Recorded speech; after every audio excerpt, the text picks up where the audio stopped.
Jenazah Aulia Belinda, korban kebakaran Glodok Plaza Jakarta, diberangkatkan ke kampung halamannya di Desa Sangala, Kabupaten Toraja pada Sabtu 25 Januari 2025 malam.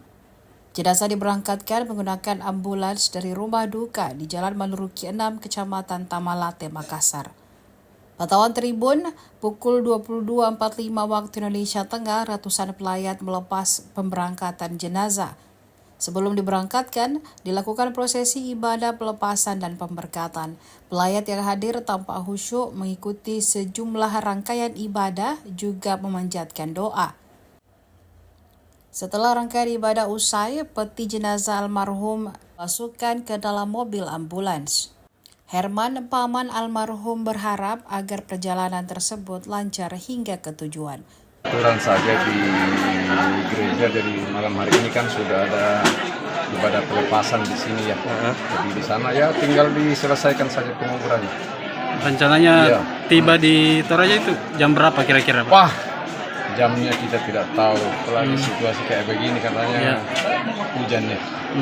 Ya mudah-mudahan tidak halangan. Semua bisa lancar, perjalanan bisa diselesaikan semua kegiatan di sana dengan baik. Kalau tadi proses ibadah apa saja yang dilakukan? Tidak ada lagi ibadah-ibadah ini. Ya tinggal doa saja. Selesaikan penguburannya di sana. Jam berapa rencana dimakamkan besok, Pak?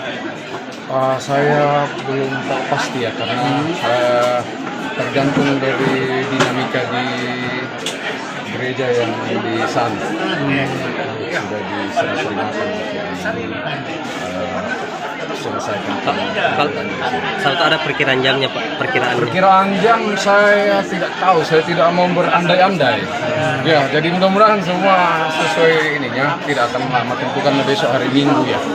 Jadi ya pastilah setelah selesai ibadah.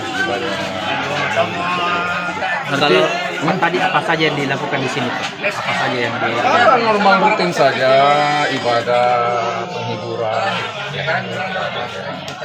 sudah bisa selesai hari ini.